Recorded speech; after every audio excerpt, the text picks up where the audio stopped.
What's up, everyone, and welcome to the weekly Q&A. Real quick before we get started, I wanted to talk about the Amidala Initiative, which is a project that we've teamed up with a bunch of other Star Wars content creators online to help raise funds for Equality Texas in solidarity with trans youth and their families. So check out the link below to learn more about that.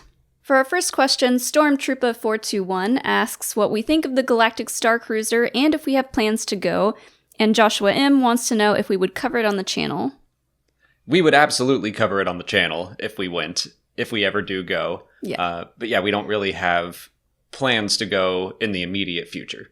No solid plans. We have kind of a busy year coming up, so not just for Star Wars shows and covering that stuff, but other stuff going on. So no immediate plans. Maybe towards the end of the year or next year we could save up and go, but yeah, we would absolutely film stuff and put it on the channel. I am kind of hoping that maybe after a year or so the price will drop.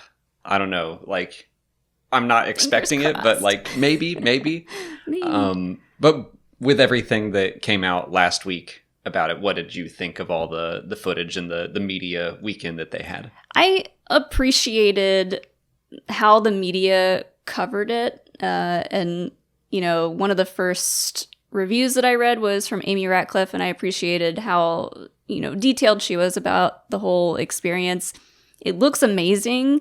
I'm just not sure that I would love being, I don't want to say cooped up, but like, you kind of are cooped up in this like one place, but you paid a lot of money to go there, so I guess that makes sense. And yeah, just like not being able to go out to the other parts of the park, like you can kind of only do Galaxy's Edge. I don't know. It is interesting. Like you have this idea of I'm going to Disney World and it's going to be a vacation, and it is definitely going to be this unique experience. I've seen people, like, everyone calls it, you know, the Star Wars Hotel, but it's not like just a place where you go sleep. Like you live there for 2 days and you get to experience your own Star Wars story. And that's really what it is as a selling point. But I still in my head, I'm like, but I'm going to Disney World. Like I would want to do the other things. Yeah. And it doesn't seem like you'd have a lot of time to actually relax and have a vacation. Oh yeah. So yeah, like a lot of what's cool about it is just like you're constantly doing stuff, or you can constantly do stuff through the like little data pad app thingy, or there's lots to do. But I don't know, being so busy, that mixed with covering it for the channel, which we would be filming stuff anyways. I don't know how relaxing that would feel. I think it would stress me out a lot, just knowing that, you would pick First Order or Resistance or Scoundrel, and then you would experience that story. But it's like there's other things going on, and one of our question, I think Joshua's question, said that the more videos he watched, there were so many different takes and different things that you could see. And I'd be stressed out knowing I couldn't see all of it. Yeah, a lot of different outcomes for different like storylines that you could pick. And, people keep going over and over about the price. I was never surprised at that price point for what it was. I was never surprised that that's how much it was going to cost. But for that much money, like feeling like you may have missed stuff at the end of the trip, that would make me sad. And also for the money, like, because I have thrown around the idea of like, it is this big Star Wars thing, and should we cover it and just bite the bullet? But it's also like, or we could go to, I don't know, New Zealand or something. For which we've talked about. Yeah, it's like we could go to a real place. But I keep going back and forth on it. I'm sure eventually we'll try to make our way down there, but we're not huge parks people to begin with, so it's not like on the top of my list.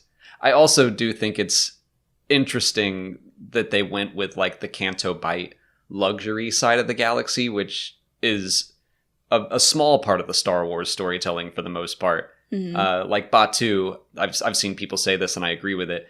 like Batu feels rough and tumble and kind of like a Tatooine, a lived-in world, and the Galaxy Starcruiser is like a lot cleaner. Just from watching videos, I'm like, this doesn't feel super Star Wars to me. Yeah. It feels like the Canto Bight specifically, which is, I don't know, it's just not something you see as often in Star Wars. Yeah, when you're at Galaxy's Edge, you're immersed in the world of Batu, and the people that are there are like everyday people, and they have jobs, and that they all have cool stories and everything, but it brings you back to that moment where you first see, Luke Skywalker, and he is a farm boy, and he lives on Tatooine out in the middle of nowhere. It is a little strange to be immersed in such a luxurious part of Star Wars, and I've seen a lot of people say that like it feels a little more just sci-fi than Star Wars, and that might be part of the reason why. But then again, like, if you're paying that money, it should be luxurious. Exactly, So, yeah. The food and the drinks and stuff looks amazing, and I've heard that it's some of the best food that people have ever had at a Disney park, so that's nice to know. Like, I'm sure that if we ever go, it will be a blast. We'll have a great time. It's the same as Galaxy's Edge. Like, I was interested in it. I wasn't going to make it a priority. We were lucky enough to be able to go with EA, and that was awesome. And we loved it. But I don't know if we would have like made that specific trip on our own. So that's how I feel about it right now, where eventually we'll do it, I think, but not in the immediate future. Lil God asks how much of Hayden we think we'll see in Kenobi. I think we're going to see a decent bit of him. Like, we've said this before, but if you're bringing back Hayden Christensen specifically, I don't think he's going to spend all of his time in the Darth Vader suit when it could be literally anyone. Yeah, I read, maybe this was a rumor, but something about them de-aging Hayden to make him look kind of like how he used to look, which he doesn't look that different. Yeah, that wouldn't be a whole lot of hard work. So, and like... I'm sure it would. I don't want to discount, but... He doesn't look old. You're trying to compliment Hayden, not put down any hardworking graphic designers. Yes. That, like, I don't want to see too much CGI versions of Hayden. I don't really know, because it's going to be tough if he's Vader and he's in the suit and he takes the helmet off, then he's got to look kind of gnarly. Yeah, kind of gnarly. So I honestly don't know how much we'll see of him. I bet we're going to see Vader without the helmet at some point, and we will see Hayden in the suit. But I think there will be flashbacks. Yeah. I think that makes sense that we're going to get some Clone Wars flashbacks. We're going to see Hayden out of the suit as Anakin once again. Maybe we'll even see some trippy visions of like what could have been. That would be cool. Yeah. Kind of like when, oh man, we've talked about how Obi-Wan, part of this story could be about him learning to become a Force ghost.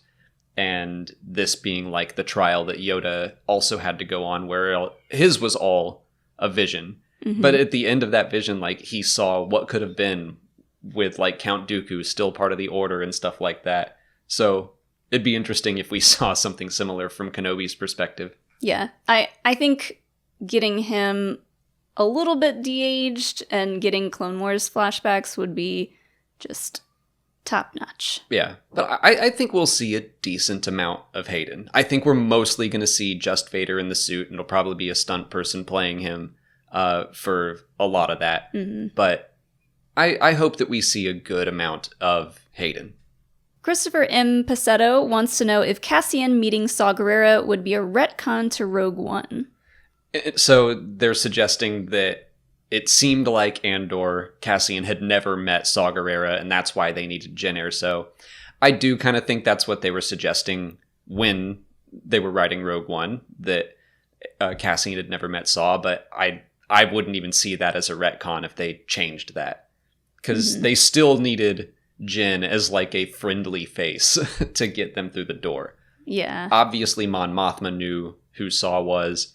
I'm willing to believe that Cassian also had met Saw before, and it was just like, we didn't part on good terms, so if I waltz in there, Saw's gonna shoot me dead or something. But if I have Jin with me, then maybe we'll be able to talk things out. Yeah, they really concentrated on Bodhi being the one in Rogue One to, like, he didn't know what Saw Gerrera looked like. You know, when he first had the bag taken off of his head, he thought Two Tubes was Saw Gerrera. So I think because of that, they could get away with saying that Cassian had already met him at some point. Yeah.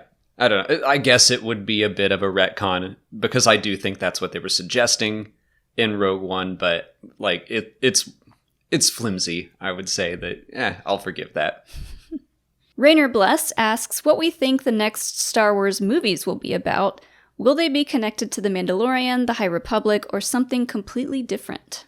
Well, as far as we know, Rogue Squadron is still happening. It got delayed, but recently Disney put out like their schedule of films, and Rogue Squadron is still listed for the end of 2023. Mm-hmm. So let's assume that that's happening. What are they going to do next?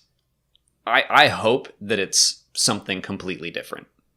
Yeah, I'm still holding out hope for Old Republic stuff.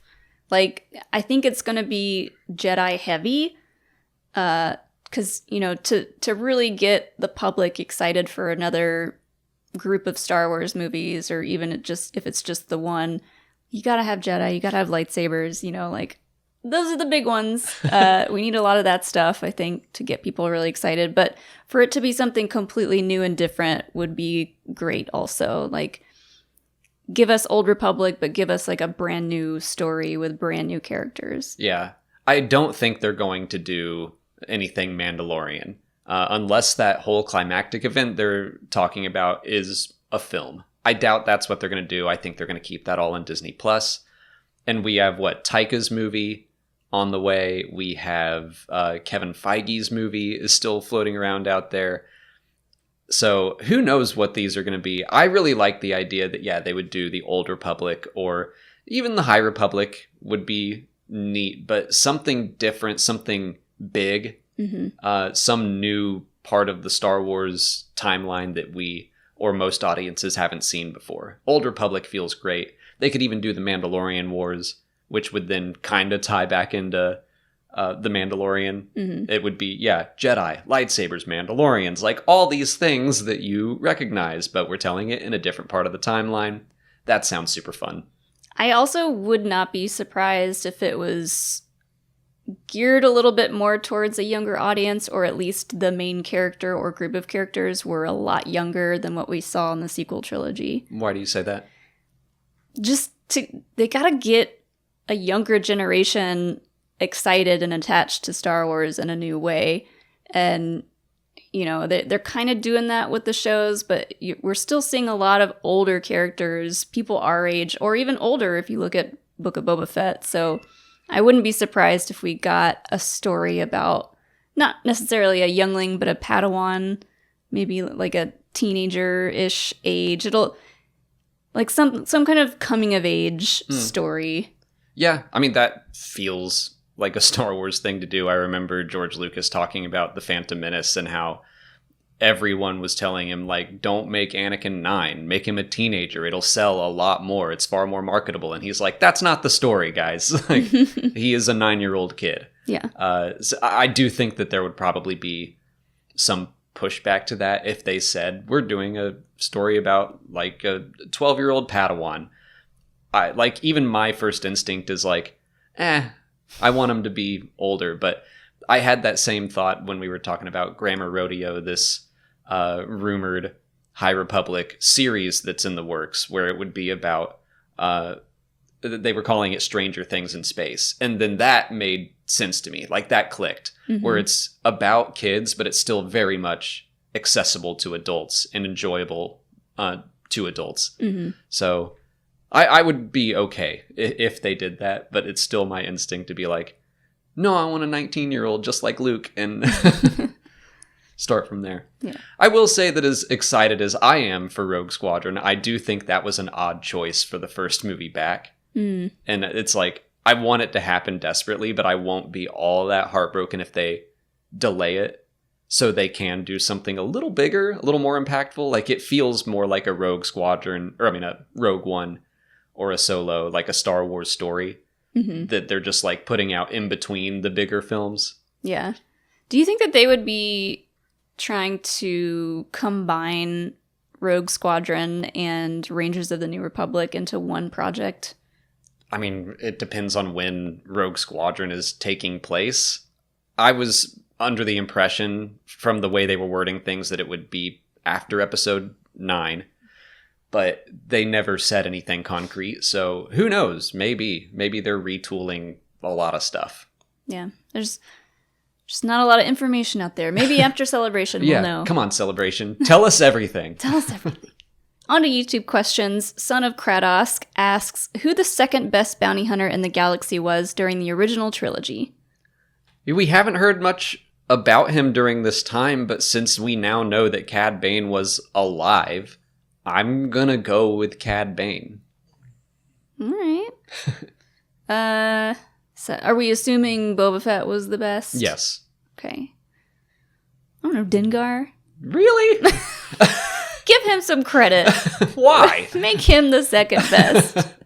How? Always a bridesmaid, never a bride. List off his credentials for me. I don't know. What has he done?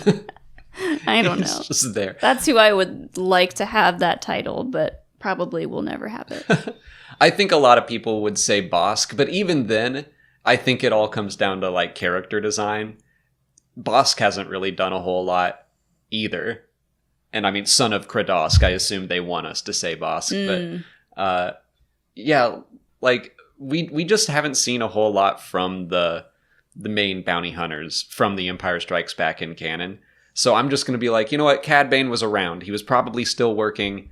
He was the best during the Clone Wars. It adds even a little bit more to his confrontation with Boba that they were like still competitive as the first and second best. Bosk was rumored to be on the katana when it exploded. But that's right. So were a lot of other people that, you know, are still alive and kicking. So give him his own story and show us, you know, Bosk surviving another Sarlacc pit over here somewhere. He dove off the katana, fell in a different Sarlacc that for some reason was just like, it's not in the Great Pit of Carcoon, so it didn't quite get the attention the other one did. Really Good Username wants to know if Ahsoka becoming Ahsoka the White could have something to do with the daughter from Mortis. It certainly could. I'm going back and forth myself on like what that costume means, or if anything.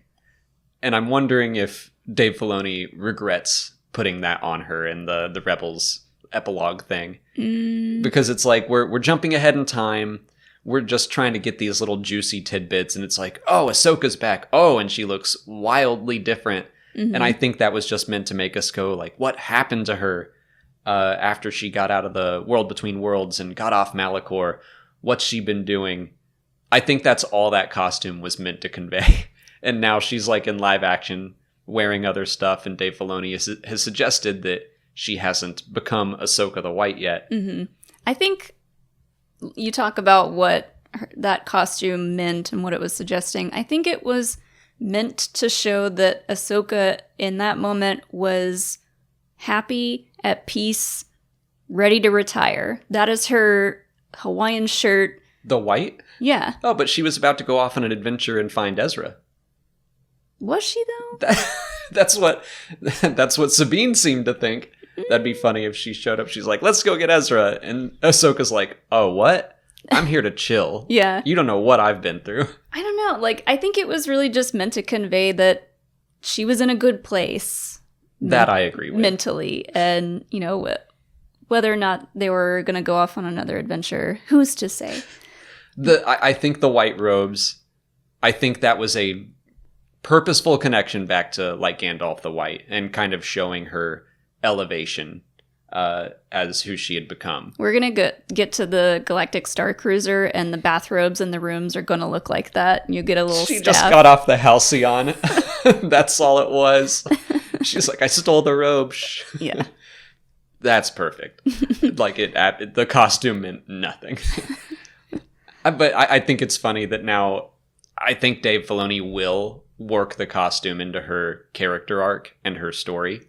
When she's ready to retire. Right. And yeah, I do like the idea that it's connected to Morai or the daughter or whatever you want to call her at this point. Yeah, I could see that too. And I could absolutely see Dave Filoni writing that as well as like part of towards the end of her story, and tying it all back in with the daughter would be really cool. It'll be interesting to see if like the Ahsoka series ends with her putting on the white robes. The Awesomeness Tripled channel asks if we'll see any of the events from the Star Wars comics in Kenobi. I really doubt it. And they're specifically asking about early on in the Marvel Star Wars run, there were a couple like Journal of Obi-Wan Kenobi issues where Luke was reading about stories that happened to Obi-Wan on Tatooine, like when he fought Black Chrysanthemum and stuff like that. No, I don't think any of that is going to play into his current story. I don't either. Even though it does kind of line up, the timelines. Yeah.